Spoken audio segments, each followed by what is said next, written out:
Welcome to Calming Harp, the sounds of David's Psalms. I'm glad you've joined us for this brief moment we share together. I will be playing some of the music that has been brought out of the Psalms. My name is Steve Rees. I play the harp, and over the last several years I've been bringing the sounds of David's Psalms into recordings.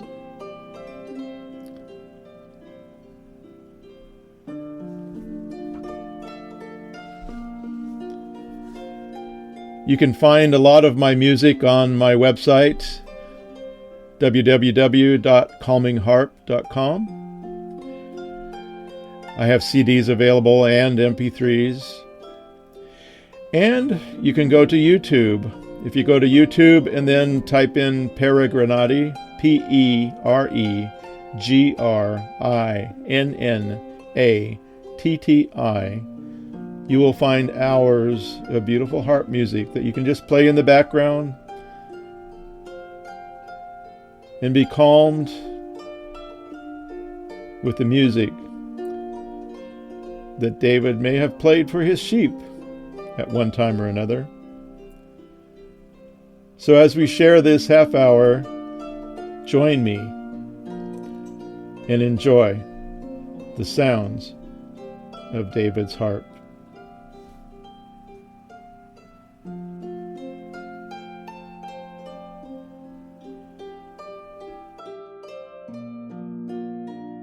Well, good morning once again.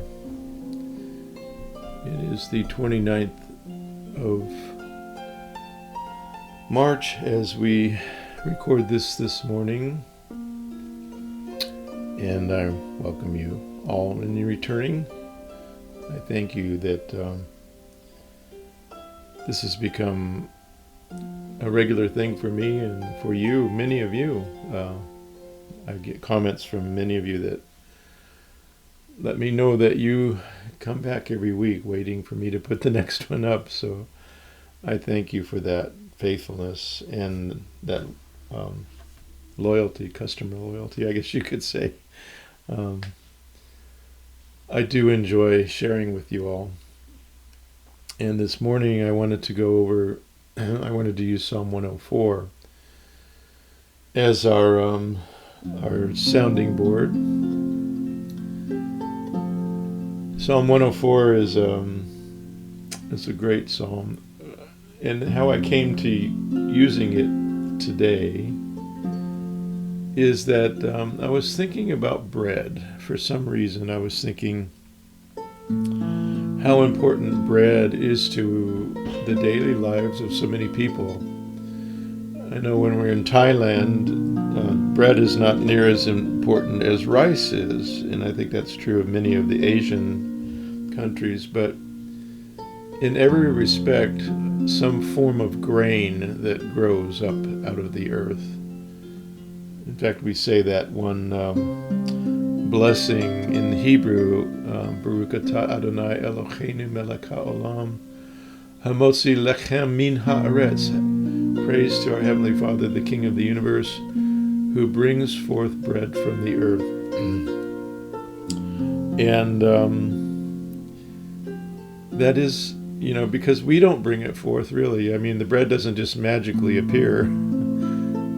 The farmer has to put the seed in the ground, and the rain has to come and water the seed, and the soil has to nourish the little shoot that forms and the roots that grow into the soil, and time has to pass. The sun has to shine on the leaves of the plant to activate the chlorophyll, and at some point, there's a harvest and the seeds are brought out of the plant that is dead by now. The plant's all brown and dying, or dead, but the seed remains, and it's harvested, and then it is brought to the mill, and it is ground into the flour, and the flour makes the bread. The person puts it with yeast, and the bread rises, or if it's matzah, which we'll be doing shortly with Passover, but the work has to be done on it to make it into bread. Or the rice has to be cooked in either the rice cooker or the kettle or whatever, so that it can be made edible, because if you try to eat rice without cooking it, it's pretty hard. And the same for wheat. And so there's this amazing process that takes place in which our Heavenly Father is a big part. And in Psalm 104 says, He opens His hand and supplies the needs of every living creature. And so I have some thoughts about bread that I wanted to share today, and so I will do that shortly.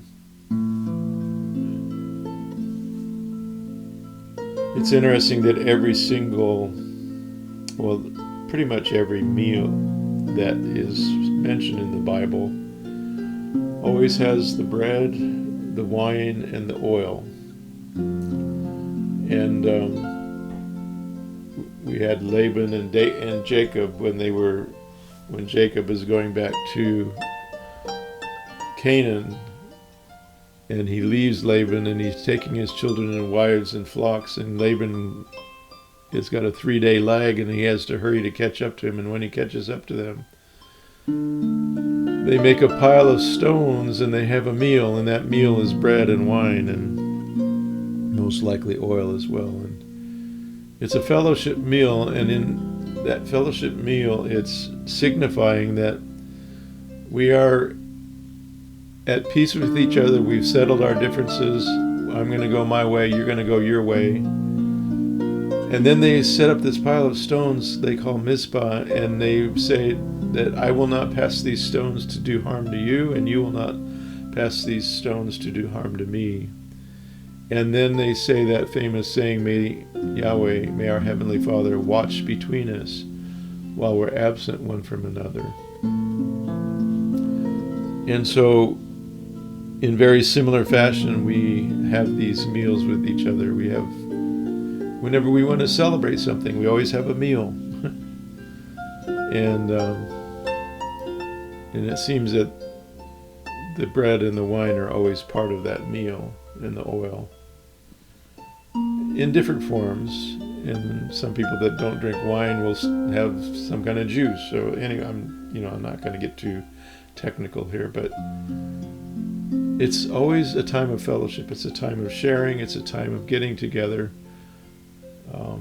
I know my one son who lives in Washington is going to be coming this week. Is actually landed yet last evening, and we're going to get together and we're going to share some memories and time together.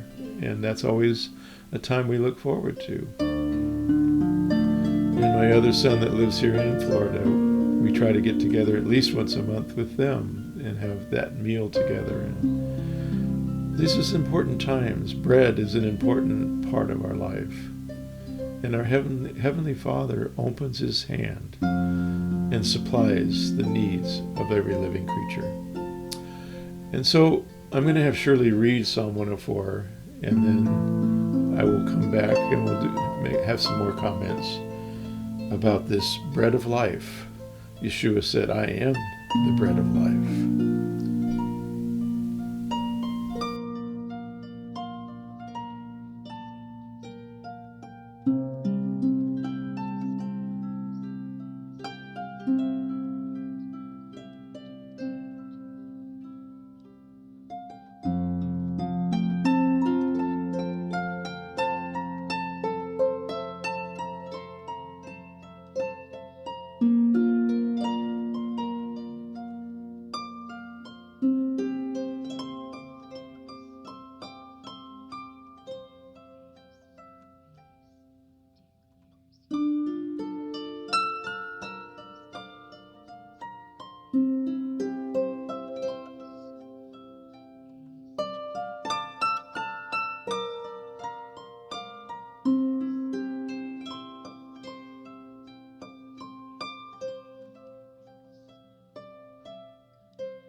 bless Yahweh.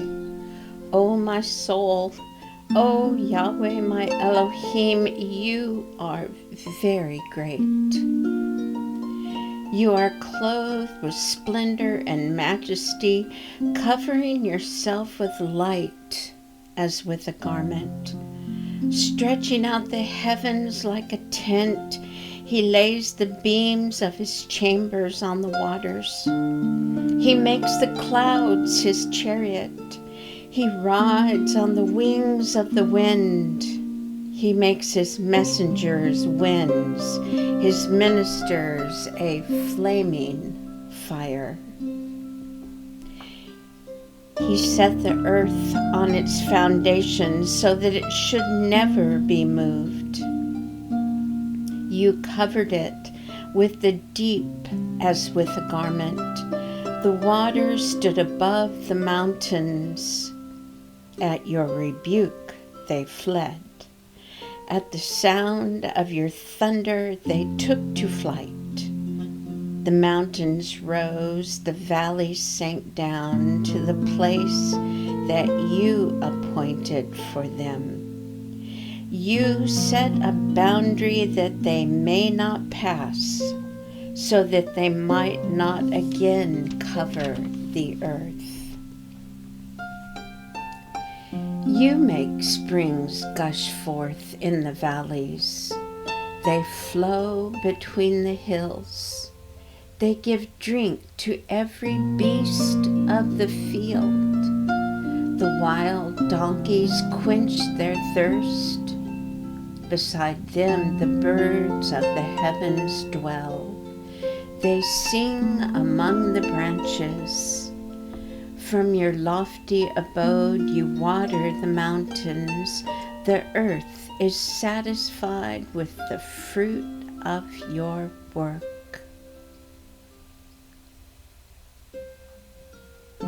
You cause the grass to grow for the livestock and plants for man to cultivate, that he may bring forth food from the earth and wine to gladden the heart of man, oil to make his face shine, and bread to strengthen man's heart. The trees of Yahweh are watered abundantly, the cedars of Lebanon that he planted.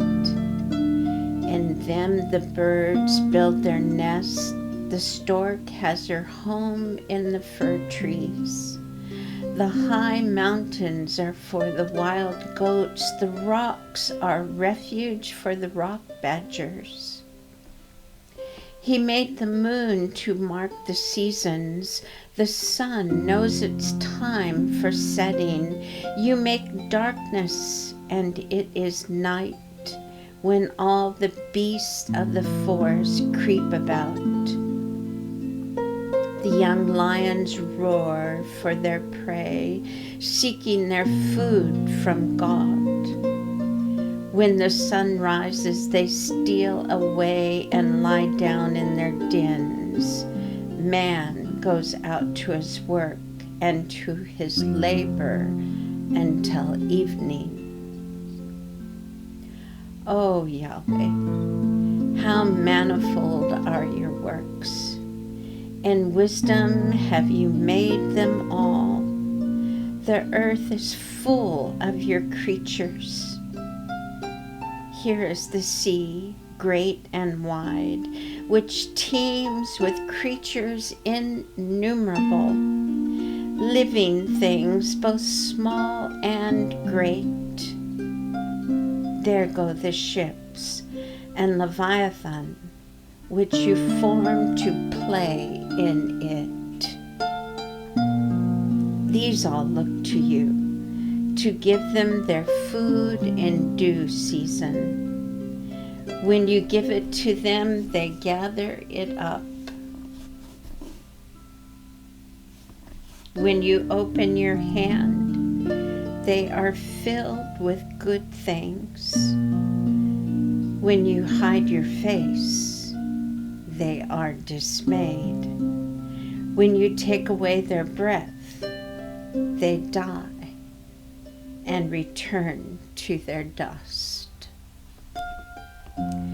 When you send forth your spirit, they are created, and you renew the face of the ground. May the glory of Yahweh endure forever. May Yahweh rejoice in his works. Who looks on the earth and it trembles? Who touches the mountains and they smoke? I will sing to Yahweh as long as I live. I will sing praise to my Elohim while I have my being. May my meditation be pleasing to him, you, Yahweh, for I rejoice in you, Yahweh.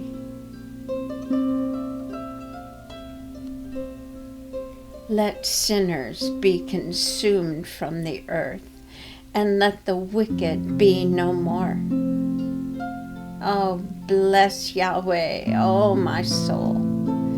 Praise Yahweh.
For the beautiful reading, Shirley, as always.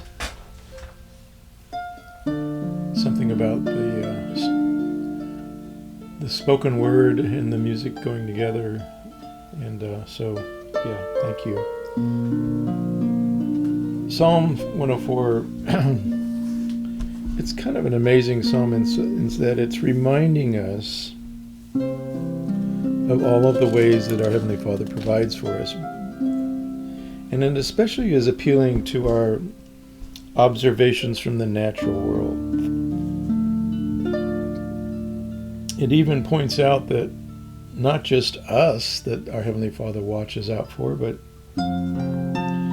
even the wild goats and the rock badgers and the birds and the leviathan in the sea and the teeming fish and all of that, all of his creation. First of all, it testifies that he put his creation in place. He set things up with springs and rivers and everything else that support his creation, these animals and these people. And I like also the first part where it's even kind of giving us a picture of who he is. He makes clouds his chariot. He rides on the wings of the wind. He makes messengers out of the wind. His ministers are flaming fire.